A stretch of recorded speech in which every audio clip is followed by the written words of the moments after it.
शहर में लगातार हो रही चोरी की घटनाएं, नशाखोरी, नशे का व्यापार और गैंगस्टर कल्चर पर चिंता जताते हुए भाजपा का आधा दर्जन से अधिक पार्षदों ने स्थानीय लोगों के साथ नवागत पुलिस अधीक्षक अंकित सोनी को ज्ञापन सौंपकर कार्रवाई की मांग की है। इस दौरान वार्ड क्रमांक 2 की पार्षद सुमन लालाराम लोधा और वार्ड क्रमांक 10 के पार्षद विनोद कल्याण सिंह लोधा द्वारा ज्ञापन के माध्यम से शहर सहित अपने क्षेत्र की आपराधिक गतिविधियों से पुलिस अधीक्षक को अवगत कराया। ज्ञापन में लगातार हो रही चोरी की घटनाओं पर अंकुश लगाने की मांग की गई। वहीं बताया गया कि क्षेत्र में गैंग बनाकर खासकर बच्चों युवाओं को डराया धमकाया जा रहा है, नशे का व्यापार किया जा रहा है और शिकायतों के बाद भी कार्रवाई नहीं हो रही है। पार्षदों ने एसपी से मामले में जांच पड़ताल कर और आरोपियों को चिन्हित कर कार्रवाई की मांग की है। गुना शहर में जो आए दिन चोरियाँ हो रही हैं उसके लिए हम सभी पार्षदगण साथ हैं और सभी हमारे समाज बंधु लोग इस शहर की जनता त्रस्त है। और क्योंकि आए दिन हम पार्षदों के घर पे सुबह से ही मेला लग जाता है, तो ऐसा हमारे घर चोरी हुए, लोग वक्त शादी में चले जाते हैं, घर सूना छोड़ जाते हैं, उनके घर चोरियाँ हो जाती हैं, फिर भी चोरियों का सुराग नहीं लग पा रहा है। इसी प्रकार अभी 2 दिन पहले मेरे मामा जी के लड़के के यहाँ शादी थी और सारा परिवार गार्डन में, मैरिज गार्डन में था, घर सूना था। तो रात को 3 बजे के और 4 बजे के बीच में उनके यहाँ भी चोरी हो गई।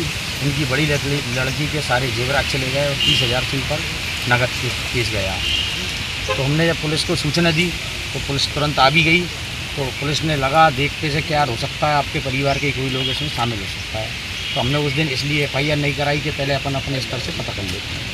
फिर जब हमने शाम होते होते CCTV के पड़ोसियों को खंगाले तो उससे पता चला कि 2 चोर चोरी करते हुए जा रहे हैं, जिनका उसमें हमने उन लोगों से पूछा। कुछ लोगों ने उनके नाम भी क्लियर कर दिए कि ये नाम के ये व्यक्ति हैं।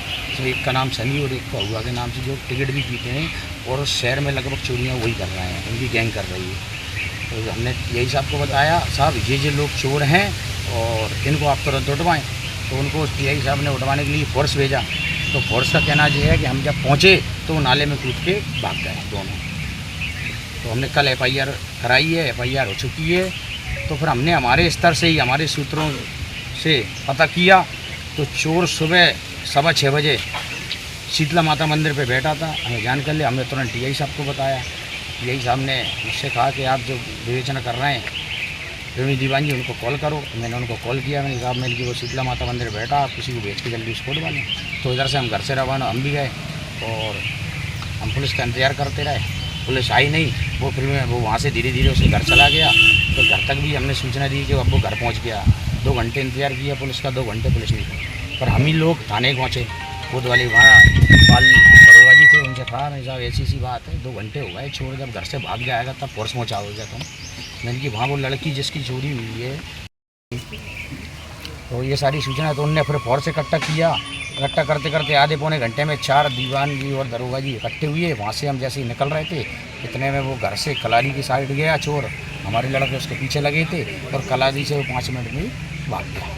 तो पुलिस गश्त अब पुलिस सही नहीं हो पा रहा या जो भी है, लेकिन पुलिस का चोरों के अंदर बिल्कुल खौफ नहीं है। खौफ अगर है तो गरीब जनता में, जो जनता वहाँ आवेदन लेके जा रही है, पुलिस उनको इस तरीके से व्यवहार करती है कि वही डर जाते हैं और आवेदन लेके रफा दफा कर दिए जाते हैं। हाँ।